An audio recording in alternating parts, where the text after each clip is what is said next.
Hey, how's it going? Welcome to the second webisode in our series on dyslexia. In this webisode, we'll be talking about the elements of shame and the inability to ask for help. Two things that are synonymous with not only dyslexia, but most children and adults with LD, learning disabilities, and numerous other hiccups in what we consider norms. I know for myself at 36, I have no issues sharing my struggles and difficulties on these webisodes. There came a point in my college career where hiding it no longer really mattered to me. I had sort of embraced the idea that there were things that were difficult for me. And in truth, I had a great deal of confidence in areas of academics and intellect that really gave me, the confidence to sort of come out and say, yes, I on occasion will misspell the word friend, reversing the I and the E, but that doesn't make me less of a person. It just means I have to, go back and check my spelling. But as a elementary student or middle school student, high school student, and then some people their entire lives, there are these elements of trying to hide that.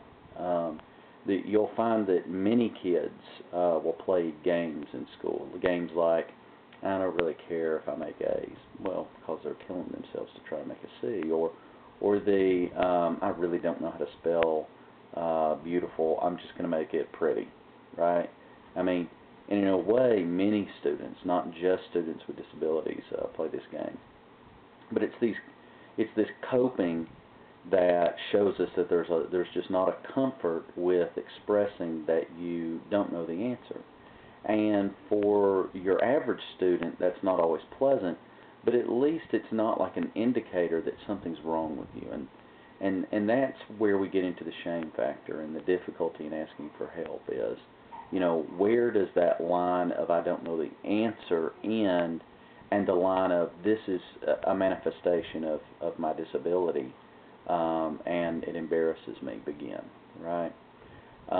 If you have children, shower them with compliments, of course, spoil them, build them up, but trust me, you will always have a struggle with breaking through that barrier of, you can ask for help. And everyone needs help in every aspect of life. But it's just hard to get through to them. So keep an eye on these things. Foster it like you would a wounded animal.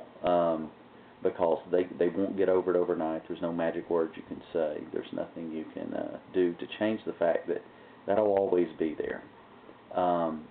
But feel good in the fact that in time, we all sort of come around to embracing who we are, even if it's not until our 20s or 30s. And especially dyslexics, those of you with dyslexic children or dyslexic yourself, you do realize that these coping skills gradually develop, and the parts of your brain that process language eventually get pretty proficient. If you never become a great writer, maybe you're a great speaker. Maybe you're never good with language, but you're good at processing ideas. That upswing of dyslexia, luckily, is a confidence builder. And as you get older, you'll be more comfortable with the idea of calling yourself dyslexic.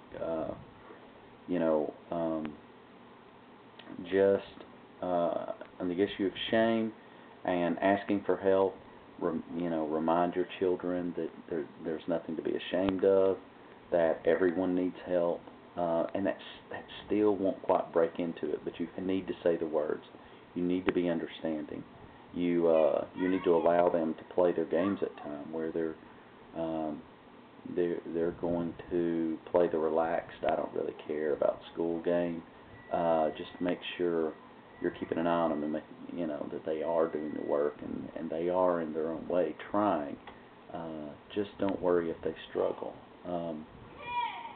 In the end, it's about getting an education, not about getting an A, and it's one of the troubles we run into in education with a lot of exceptional, children, whether it's gifted or whether it's an exceptionality like myself or my son. As we do become a little obsessed with what the mark is, what the score is, what their test scores are, and really, as a parent, you need to focus in on skill building, progressing your child along grade level, even if they are told and you are told that they're not on the correct academic path or academic level. In the end, when push comes to shove and your child is an adult, graduating, deciding whether or not they are going to be able to plunge through, go to college, or go down some other path in life, none of this little TCAP, I shouldn't use TCAP, that's a Tennessee assessment, really any of the No Child Left Behind standardized testing in the United States, or whether or not they made an A in Chem 2, or whether they took it at all, is not nearly as important as continuing down the path of eliminating as much shame as they possibly can, convincing them to get as much help as they possibly can, and developing skills with language that will help them on down the road. We live in a tough world, and the old adage of it's who you know, not what you know, is 100% true. And we know that probably the greatest skill you can teach a child is to just nod their head and smile, or jump through the hoops, do what they're asked, not question the menial things that all of us have to do at every job. That's invaluable. So don't lose sight of that as you are sitting in meetings and they want to discuss the sort of the finite differences between your child and their classmates. Those things may be important to them, but you need to set your own set of priorities. And I would start by making sure that your child is on a long-term path to success, to not be held back by the system in the name of helping them out, and foster your child as much as possible subtly, specifically. Just keep at them on, everyone needs help. I need help. Everyone needs help. Show them as many examples of that as you can. It would be so helpful if you were in a school system where they saw the fact that everyone gets help, whether you're the horrible bubble child, as they call them, terrible term, you can Google that, or whether they're an exceptional child, or anywhere in your classroom, you're going to be receiving help. And there's a stigma that dyslexics and other children with disabilities resent about receiving help, that you got to eventually realize everyone gets it. No one can do everything on their own. So foster that. It'll be a struggle. Always build your child up. Work against that shame factor as much as you can. Growing's up tough. We all know that, right? I mean, all of us that are adults look back and there's just a psychological struggle that comes from coming into your own. And when you have a disability or you're dyslexic, you develop a whole other set of struggles. It's funny, I look at my autistic son, and a lot of the struggles that many of us dealt with, I think he will be able to avoid just because of the lack of being anywhere in the social norm spectrum. Will in a way sort of alleviate him of all the second guessing and shame and concern. So in a way that's a blessing.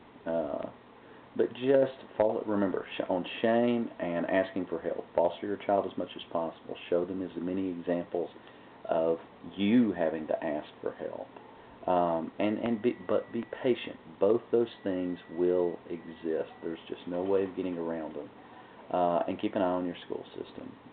Make sure that they are in line with your plans. You need a plan for your child.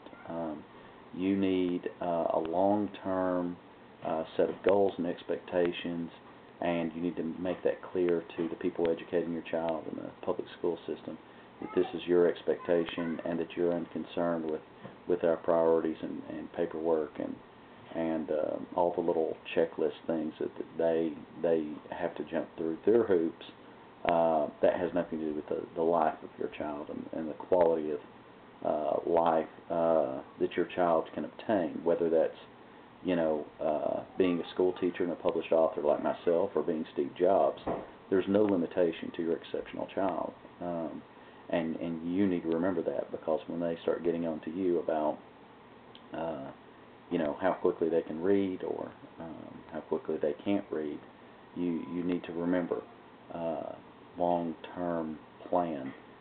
It was immensely helpful for me to be moved along despite not learning how to read within 4 grades of my grade level until 6th grade. If I had been, held back or not allowed to move along, it would have been disastrous for me. Would have thrown off my entire long-term plan. So remember, especially with our dyslexic children, and those of you that are dyslexics, you know this, it will happen, it will come, it will develop. That section of the brain gets better and better, and it just doesn't click at the same time as other people, which is normally, first grade, first, second grade, there it is. And it clicks, but for us it takes a little longer, but the payoff is worth it. And I guess that's the theme of a lot of these episodes. The payoff is worth it. If you can develop a long-term plan, if you have a dyslexic child and you send them down that, and you protect them from all the elements working against them, and they come into their own, they will grow up to be an adult that will have what we call the gift of dyslexia, and you'll be very happy. I hope some of the information in this episode was useful to you.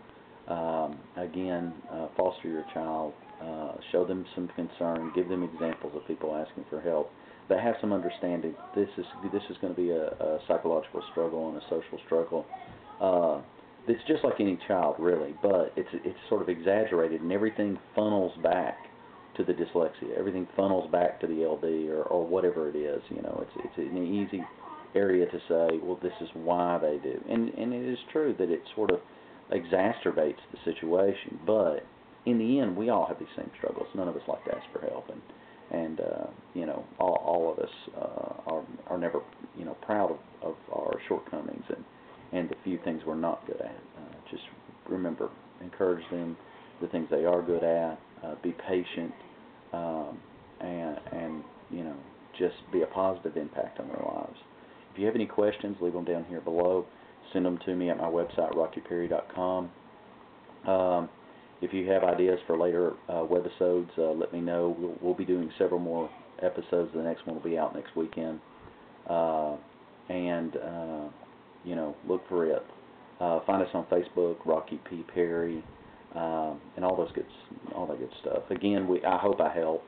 Just giving you the information I have. I know there's just lots of people out there that they don't know where to turn to, and certainly printed articles are not always the best source of information for dyslexics. Many of us, still it drains our brain to read. So I hope I helped a few people out. Thank you very much. We'll see you next week.